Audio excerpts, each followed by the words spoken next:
بسم اللہ الرحمن الرحیم۔ السلام علیکم۔ ابرار رشید آپ کی خدمت میں حاضر۔ آپ سے درخواست کہ اگر ابھی تک آپ نے چینل کو سبسکرائب نہیں کیا تو سبسکرائب کر لیجئے، بیل آئیکن کو ضرور پریس کیجئے، اپنا کامنٹ جیسا بھی ہو آپ کامنٹ ضرور کیا کریں۔ پاکستان تحریک انصاف اور خاص طور پر خیبر پختونخوا میں علی امین گنڈاپور جو کہ وزیر اعلیٰ ہیں، ان کا مستقبل کیا ہے؟ رمضان کے بعد علی امین گنڈاپور یا ان کی حکومت کے ساتھ کیا ہونے والا ہے، کیا ہو سکتا ہے؟ اس پر بات کرنے سے پہلے ایک انتہائی افسوسناک واقعہ آپ کے ساتھ بلکہ ثانیہ شیئر کرتے ہیں کہ شمالی وزیرستان کے علاقے میر علی میں دہشت گردوں نے آج ایک چیک پوسٹ پر خودکش حملہ کیا اور جس کے نتیجے میں ایک پاک فوج کے ایک لیفٹیننٹ کرنل اور ایک کیپٹن سمیت 7 جوان جو ہیں وہ اس میں شہید ہوئے۔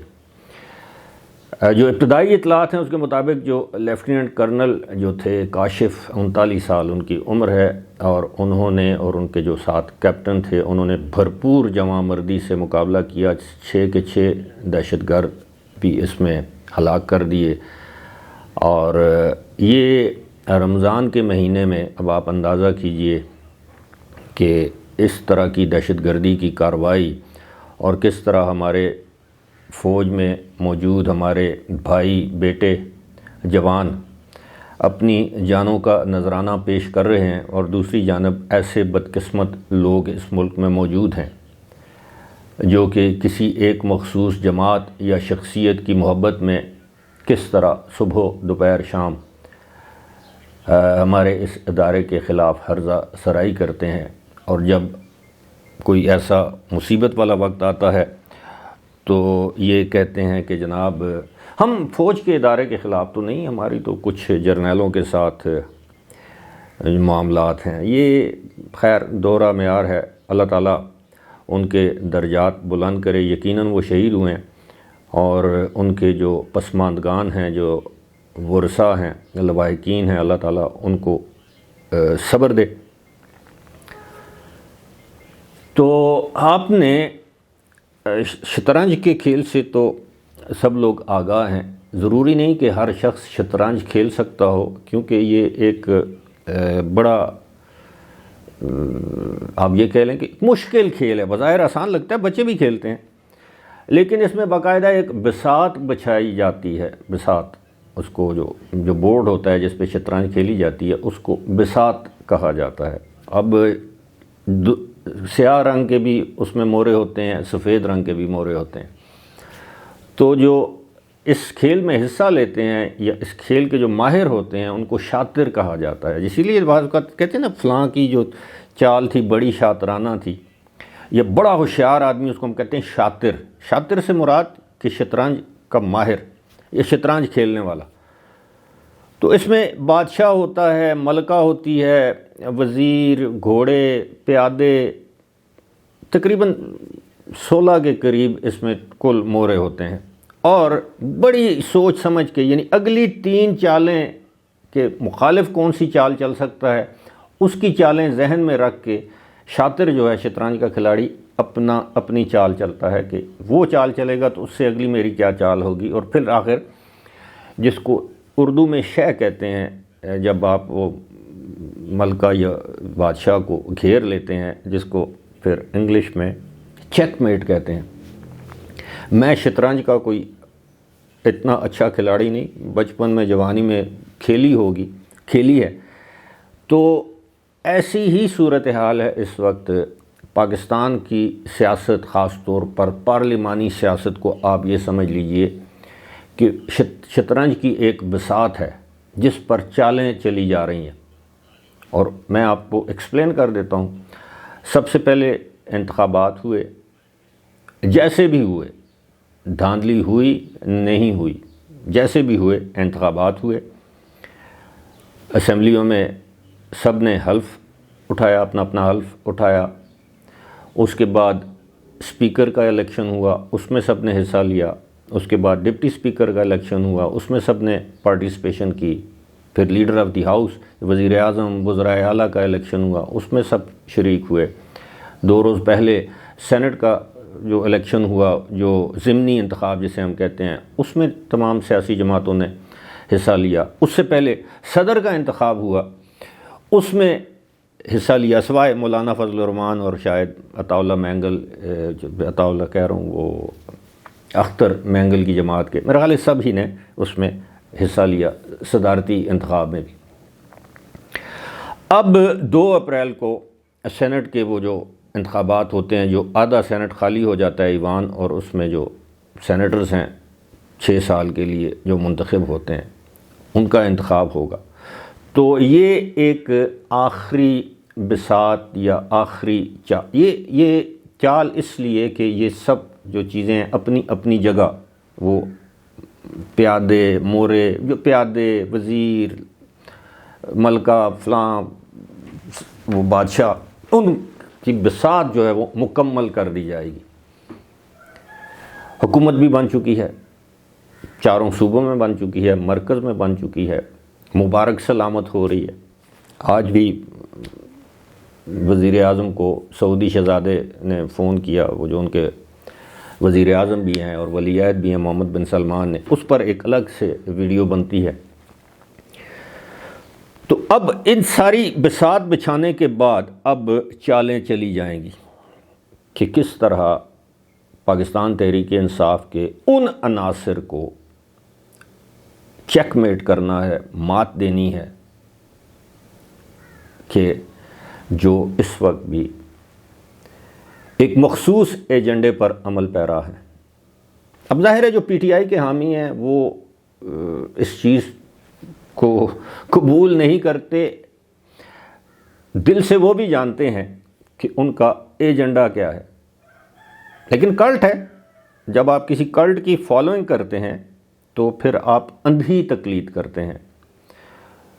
اس کلٹ کے بانی کا آپ کو ہر عمل جو ہے وہ جائز معلوم ہوتا ہے، اس میں آپ کو کوئی خرابی نظر نہیں آتی، آپ کو خرابی دوسرے میں نظر آتی ہے۔ آپ کو پاکستان کے جتنے بھی سیاستدان ہیں وہ چور اور ڈاکو نظر آتے ہیں، جن میں سے کوئی بھی اس وقت سزا یافتہ نہیں ہے قانون کی نظر میں، اور وہی چیز میٹر کرتی ہے۔ دوسری جانب جو سزا یافتہ ہے چوری کے مقدمے میں، جو سزا یافتہ ہے کسی اخلاقی معاملے کی وجہ سے، جو سزا یافتہ ہے کسی قومی راز کو افشا کرنے، آفیشیل سیکرٹ جیسے ایکٹ ہم کہتے ہیں، اس کو ہم کہتے ہیں کہ یہ بے گناہ ہے، اسے رہا کر دیں کیونکہ یہ ایماندار ہے، اس سے تو گناہ سرزد ہی نہیں ہو سکتا، یہ تو چوری کر ہی نہیں سکتا۔ یہ گھڑیاں یہ کیا ہے؟ کوئی بڑی بات نہیں ہے۔ گھڑی آپ توشہ خانہ سے لیں کم قیمت پر، زیادہ قیمت پر اس کو آپ بیچ دیں، کیا ہوا؟ ملک ریاض سے آپ اراضی حاصل کر لیں، کوئی بڑی بات نہیں۔ القادر ٹرسٹ کے نام پر حاصل کر لیں، کوئی بڑی بات نہیں۔ فرا گوگی حاصل کر لیں، کوئی بڑی بات نہیں۔ کیوں ہوتا رہتا ہے ایسا؟ کیونکہ بندہ تو ایماندار ہے۔ پھر 9 مئی والا واقعہ یا واقعات، ابھی اس میں یہ 2 مقدمات ایسے ہیں جس میں سزا ہونا باقی ہے، اور جتنے بھی ہمارے یوتھیے ہیں یا یوتھ بریگیڈ ہے بیرون ملک جو اس وقت پاکستان کو ہر طرح سے نقصان پہنچانے کی کوشش کر رہے ہیں، وہ در حقیقت پاکستان میں تحریک انصاف کے لیے مشکلات کو مزید بڑھا رہے ہیں۔ اور جب بار بار، ایک بار نہیں، 2 بار نہیں، 10 بار فوج کی جانب سے برملا یہ کہا گیا کہ جناب 9 مئی کو نہ ہم بھولیں گے، نہ بھلائیں گے، اور نہ ان کے سہولت کاروں کو، منصوبہ سازوں کو، کرنے والوں کو معاف کریں گے، تو کیا علی امین گنڈا پور 9 مئی میں ملوث نہیں تھے؟ اگر نہیں تھے تو پھر اس کا مطلب ہے کہ جھوٹے مقدمات قائم کیے گئے، تو پھر عدالتوں سے وہ بری ہو جائیں گے۔ لیکن جو اس وقت جن کو میں کہتا ہوں خود ساختہ ترجمان ہیں ایک ادارے کے، فیصل واوڈا، انہوں نے پھر ایک مرتبہ یہ کہہ دیا ہے کہ جناب علی امین گنڈا پور کی مشکلات رمضان کے بعد شروع ہونے والی ہیں، اور بانی تحریک انصاف چاند پر حکومت بنا سکتے ہیں، زمین پر کوئی گنجائش نہیں۔ انہوں نے ساتھ یہ بھی کہا کہ جی 2.5 سال تک یہ حکومت چلے گی۔ چلیں 2.5 سال تک بھی چلے گی تو کیا 2.5 سال عمران خان جیل میں آرام اور سکون سے گزار سکتے ہیں؟ ابھی تو عمران خان کی سختیاں شروع نہیں ہوئیں۔ آپ کے علم ہے کہ جیل میں کس طرح کی سہولتیں اور اب کیا کہوں میں، عیاشی تو نہیں کہہ سکتا لیکن آسائشیں انہیں جو حاصل ہیں جیل میں، وہ آہستہ آہستہ لی جائیں گی۔ ابھی تو ملاقاتوں پر پابندی آئی ہے، تو آپ نے دیکھا ہے کہ چیخیں 7ویں آسمان پر ہیں۔ تو یہ کام ماضی میں ان تمام دوسرے جو سیاستدان ہیں ان کے ساتھ ہو چکا ہے، چاہے وہ آصف علی زرداری ہوں، چاہے وہ نواز شریف ہوں، چاہے مریم نواز ہوں، چاہے وہ فریال تالپور ہوں، خورشید علی شاہ ہوں، نام گنتے جائیں۔ تو اب وہی بار بار ہم لوگ یہ کہتے ہیں کہ what goes around comes around۔ یہ پاکستان کی سیاست ہے۔ ہاں، آج تمام سیاستدان، تمام سٹیک ہولڈرز بیٹھ جائیں، اپنی غلطیوں کا اعتراف کریں، معافی مانگیں قوم سے، اور عہد کریں کہ تمام سیاسی قوتیں، تمام چھوٹی بڑی، جو پارلیمنٹ کے اندر ہیں جو باہر ہیں، بیٹھ کر حلف لیں کہ جناب ہم ایک دوسرے کی ٹانگیں نہیں کھینچیں گے، ہم اسٹیبلشمنٹ کے ہاتھوں استعمال نہیں ہوں گے، کٹھ پتلی یا مہرا نہیں بنیں گے، ملک کو آگے لے کر جائیں گے۔ جو چیز ملک کے مفاد میں ہوگی ہم ذاتی پارٹی مفادات سے بالا تر ہو کے اس کی حمایت کریں گے، ملک کو آگے لے کر جائیں گے۔ تو یہ ممکن ہے، ورنہ یہی ہوگا جو ماضی میں ہوا ہے، جو آج ہو رہا ہے، یہی کچھ مستقبل میں بھی ہوگا۔ کیوں کہ آپ اگر دریا میں رہتے ہیں تو آپ مگرمچھ سے بیر نہیں رکھ سکتے۔ اور ویسے بھی جب آپ گریڈ 22 کے افسر کو آپ کے ملک کا وزیر اعظم گاڑی تک ریسیو کرنے کے لیے جائے، مہمان نوازی، مہمانداری اچھی بات ہوتی ہے، لیکن پروٹوکول کو بالائے طاق رکھ کے تو پھر ایسا ہی ہوگا۔ یہی پی ٹی آئی والے، یہی پی ٹی آئی کے رہنما کہتے تھے کہ آرمی چیف قوم کا باپ ہوتا ہے اور باپ کا احترام کرنا چاہیے۔ اب یہی کہہ رہے ہیں کہ جی آرمی چیف جو ہے وہ خدا نخواستہ غیر قانونی اس کی تعیناتی ہوئی ہے۔ یہی پی ٹی آئی والے ہیں آرمی چیف کے خلاف ٹرینڈز چلا رہے ہیں۔ 3 سال پہلے قوم کا باپ تھا، اس کے بعد وہ میر جعفر اور میر صادق ہوا، غدار ہوا، جانور ہوا۔ اب کہتے ہیں کہ نہیں، یہ تو آرمی چیف ہی نہیں ہے۔ تو خود فریبی کا کوئی علاج نہیں ہے۔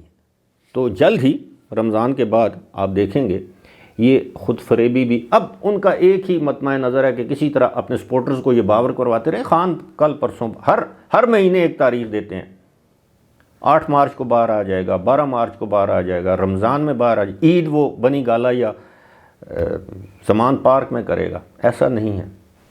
وقت آنے کے ساتھ ساتھ آپ دیکھیں گے کہ پاکستان تحریک انصاف کے اندر جو لوگ انڈکٹ کیے گئے ہیں وہ بھی اپنے مخصوص مقام یا مقامات یا عہدے یا جو بھی ہے حاصل کرنے کے بعد وہ کب چاہیں گے؟ کون بیرسٹر علی گور چاہے گا کہ عمران خان باہر آئیں اور وہ اپنی سیاست کریں اور ان سے چیئرمین نہیں چلی جائے، یا وہ شیر افضل مروت یا اس طرح کے جتنے بھی لوگ ہیں، کس کا نام لوں، یہ کبھی نہیں چاہیں گے۔ اور یہی وہ لوگ ہیں، عمران خان کو آج اس حال تک پہنچانے والے یہی وکلاء صاحبان ہیں۔ کبھی ان کا کیس صحیح نہیں لڑا، کبھی کیا ان کو مشورے دیے، پھر اس کے بعد جناب وہ پارٹی انتخابات کے حوالے سے اپنے پاؤں پر کلہاڑی ماری، سنی اتحاد کونسل سے اتحاد کر کے۔ اور آج بھی تحریک انصاف کے جو بانی ارکان ہیں، تحریک انصاف سے جو دلی محبت خلوص سے نیت کے ساتھ جو تحریک انصاف کے ساتھ ہیں، وہ آج بھی بطور مؤذن اذان ہی دے رہے ہیں، لیکن امامت کے لیے آگے کون ہیں؟ وہ لوگ جو 2-3 سال پہلے یا 1 سال پہلے پاکستان تحریک انصاف میں شامل ہوئے۔ سوچئے گا ضرور، اپنے کامنٹ سے آگاہ کیجیے گا۔ فی الحال مجھے دیجیے اجازت، خدا حافظ۔